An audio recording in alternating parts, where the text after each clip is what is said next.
मैं एडवोकेट दीप्ति राय दिल्ली के Patiala house court में प्रैक्टिस करती हूँ और भारत सरकार की सीनियर काउंसिल हूँ। ओह 2018 में 16 में अचानक मेरी बॉडी में स्वेलिंग आ गई क्योंकि स्ट्रेस बहुत ज़्यादा था वर्क का। मुझे पता नहीं चला। मैं दिल्ली हाई कोर्ट में हॉस्पिटल है हमारा, मैं वहाँ गई आयुर्वेद को, क्योंकि मेरी मम्मी ने हमेशा आयुर्वेदिक पद्धति को फॉलो किया, तो मैंने आयुर्वेद के डॉक्टर को दिखाया। उन्होंने नाड़ी देखकर बोला कि तुम्हें थायराइड है।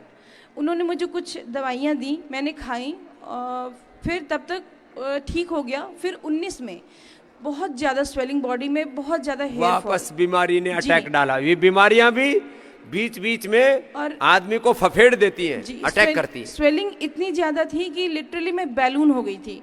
बैलून की तरह, जी। गुब्बारे की तरह फूल गई। जी, बहुत ज़्यादा स्वेलिंग थी और मेरा थायराइड हाइपोथायराइडिज्म 10 था।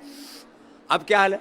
अब ठीक हूँ। फिर यूनानी की डॉक्टर, उस समय आपकी दवा नहीं आई थी थायराइड की थायरोग्रिड नहीं आई जी, थी। तो उस समय हाई कोर्ट में यूनानी की डॉक्टर थी। उन्होंने मुझे अर्गला नाम का एक जड़ी बूटी दिया, पूरा नाम नहीं याद है मुझे, और उसके साथ काली मिर्च का पाउडर दिया, उसको खाने को सुबह सुबह दिया, वो खाया। लेकिन उसके साथ साथ मैं सुबह 4 बजे उठ जाती थी। मैं उज्जयी, सूर्य नमस्कार, कपाल भाती और जितने थे मैं 2 घंटा किया करती थी। मेरा थायराइड 2-3 है अब। ला, उसके बाद मुझे फिर प्रॉब्लम आ गई सिस्ट की। फिर सिस्ट आ गई। जी, सिस्ट की प्रॉब्लम आई। हाँ। और मेरे सारा सिस्टम इरेग्युलर, मैं आपको बता नहीं सकती मुझे कितनी प्रॉब्लम हो गई, मैं नहीं बता सकती। अब क्या हाल है? मैंने फिर कपाल भाती किया 15 दिन। मैं गायनिकोलॉजी डिपार्टमेंट से वापस आ गई। मैंने कहा मैं नहीं जाऊंगी किसी ट्रीटमेंट के लिए, सबने ऑपरेशन बोल दिया। मैंने कहा मैं नहीं जाऊंगी। 15 दिन में मैंने कपाल भाती किया और जादू की तरह सब खत्म। ला, तो ये तो दीप्ति तो एडवोकेट, अब योग की एडवोकेसी करना इधर आ। और बाबा जी एक बात मैं कहूँगी, ये जो प्राइवेट हॉस्पिटल्स हैं उनकी वजह से हम अपने पापा को खो दिए। उन्हें डेंगू हो गया था, मैं उनके पास नहीं थी, वो डिटेक्ट नहीं कर पाए और उन्हें इतना स्टेरॉइड्स दिया कि मार ही दिया।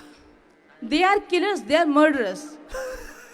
ये उन्हें, उनके लिए मैं इससे ज्यादा, मैक्स हॉस्पिटल लखनऊ का, किलर्स उनके लिए और मैं इससे ज्यादा कुछ वर्ड्स मर्डर यूज ही से नहीं कर बोल सकती। रही है। क्यों? अपने परिवार में अपने बाप को खोया है। और डेंगू कुछ नहीं है, डेंगू नील से ठीक हो जाता है। हाँ, गिलोय से, तुलसी से, पपीता के पत्तों से, अनार से, ये हमने कितने लोगों को बताया है। हाँ, चलो दीप्ति, अब और कोई किसी का बाप, किसी की माँ, किसी का भाई बहन किसी से ना छीने, तो ये रास्ता है सही, इसको पकड़ो। खुश रहो बेटा।